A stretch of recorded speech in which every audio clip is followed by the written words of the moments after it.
All right, Lil, we are here from Google's Notebook LM, and we are so excited to unwrap your 2024 Spotify Wrapped 98,877 minutes. Wow, that's a lot of tunes. Seriously. What got you in the listening mood this year? I'm so curious. You know what's even more impressive, Lil?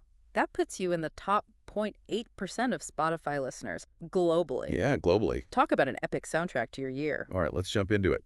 Your top track of 2024, drumroll please, is I Want to Be Your Dog by the Stooges. You know, I Want to Be Your Dog is an amazing track, a true classic. And you listened to it 165 times.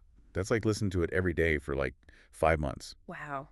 That's dedication. It's more than dedication. You're in the top 0.001% of listeners globally for this track. You really love this song. I wonder what about it speaks to you. Yeah, what is it about I Want to Be Your Dog that really resonates with you, Lil? Is it the energy, the raw sound? Okay, let's move on to your top artist for 2024, the one and only, the Beatles. 18,223 minutes. Lil, you really dove deep into their music this year. 18,223 minutes with the Beatles. That's amazing.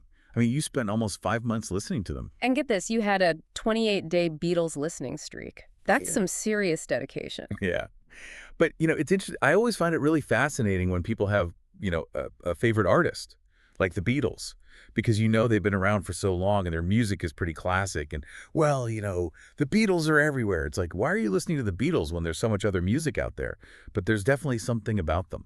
You know what's interesting about the Beatles? Their music really, I mean, their whole sound, the way they made their music, even their business model, it changed the music scene. It was revolutionary. That's a great point. They were true innovators. Yeah. All right, let's unwrap the evolution of your music journey through 2024, starting with January. January. You were really into cottagecore vibes. You know, that chill, almost dreamy, psychedelic rock It sound. was a lot of Strawberry Alarm Clock, The Doors, and of course the Beatles.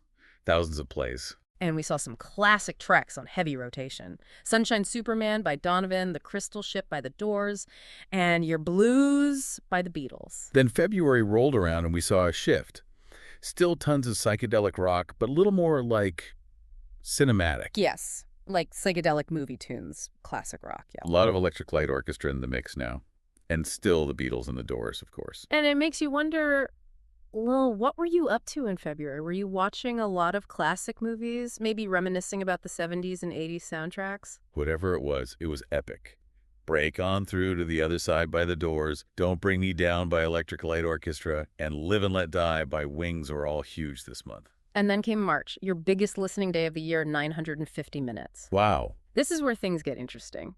The Kinks, the Stooges, and Ringo Starr all made appearances. We had some repeat favorites like Live and Let Die and Hello, I Love You by The Doors. And of course, I Want to Be Your Dog by the Stooges was still in heavy rotation. It makes you wonder, did you have some March Madness energy going on?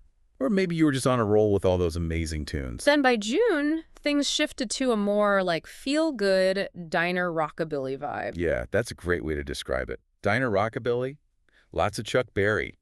The Traveling Wilburys popped up. And you guessed it, more Beatles. Almost Grown and Maybelline by Chuck Berry were really popular this month. And of course, Honey Don't by the Beatles. I'm getting some serious summer vibes from this month. This definitely feels like summer. It's all about that good time, feel-good music. But it wasn't all classic rock and good vibes. In May, Iggy Pop really stole the show. Iggy Pop. I love that energy. Songs like I'm Bored and 5'1" were in heavy rotation. You definitely have a taste for that raw, energetics fan. And then in July and September, you were rocking out to some David Bowie. Ziggy Stardust and Sound and Vision. It looks like you really appreciate those artists who push boundaries and blend genres. You clearly have a passion for discovering new music, Lil. What a year of musical exploration. It has been so fun unwrapping your 2024 Spotify Wrapped with you today. It really has. We can't wait to see what musical adventures 2025 brings you. We've been your hosts, visiting from Google's Notebook LM.